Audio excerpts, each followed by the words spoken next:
ഞങ്ങളൊരു surprise gift ഉണ്ടാക്കിയിട്ടുണ്ടേ.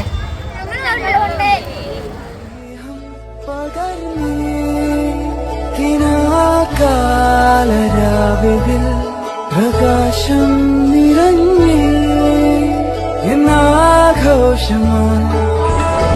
മറ്റുള്ളവരുടെ ജീവിതത്തിലേക്ക് ഇടിച്ചു കയറി നമ്മൾ ചില സർപ്രൈസ് കൊടുക്കും.